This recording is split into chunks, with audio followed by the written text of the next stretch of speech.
Nasagap umano ni RG Diaz na totoong hiwalay na sina Kylene Alcantara at Kobe Paras. Sa kanyang showbiz update, sinabi ni RG na may nagsabi lang sa akin na, yes, hiwalay na sina Kylene Alcantara at Kobe Paras.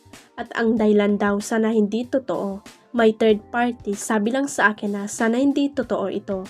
Na may third party kay Kobe Paras babae, sabi ni RG. Naunang kumalat ang balitang hiwalay na sina Kylene at Kobe matapos mag-delete sa Instagram ng kanilang mga larawan together sina Kobe at Kylene. Ang naiwan na lamang sa IG account ay reels na may kinalaman sa kanilang mga iniendorsong produkto na hindi naman umano pwedeng i-delete.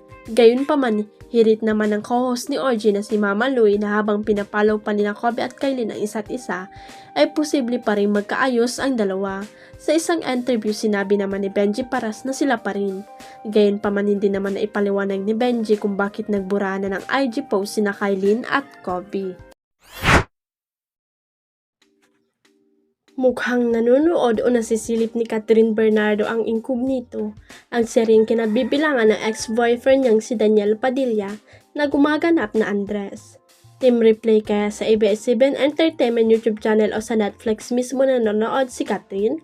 Sa episode ng Pilipinas Got Talent nitong linggo, April 14 ay hawig ni Daniel at kaboses ang contestant na si Raymat Pandala na napansin ng isa sa radyo, si Ginoong Freddie M. Garcia. Naunang napagkamala ni Catherine si Raymart bilang si Ronnie Alante na medyo hawig din pero may intrigang tanong si FMG na ikinagulat ng lahat at ikinatuwa ng gusto ni Catherine. Tanong ng dating big boss ng ABS-CBN, kamag-anak mo ba si Daniel Padilla? Grabe ang hiyawan sa loob ng estudyo habang tawa ng tawa sina FMG at Catherine. Sabay-sabi ang aktres kay Ginoong Garcia na tawang-tawa, hair same hair incognito. Dagdag pa ni Catherine, Sir Raymart, rock and roll, good luck bro. Hahaha. Marahil kung nasa loob ng estudyo ang bandera ay mabibingis sa hiyawan at tawanan ng audience at naniniwala ang bandera na karamihan sa kanila ay supporters ni Catherine at Daniel. Maangas ang kilos at galaw ng contestant kaya posibleng naalala ni Catherine si Daniel ng mga sandaling iyon at kitang-kita ang pagliwanag ng mga mata ng dalaga nang marinig ang pangalan ng dating boyfriend kay FMG.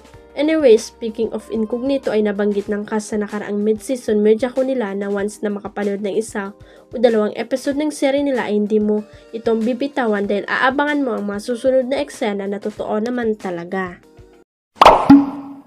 Huwag kalimutang i-click ang subscribe button at i-ring ang notification bell para sa latest at legit chika updates.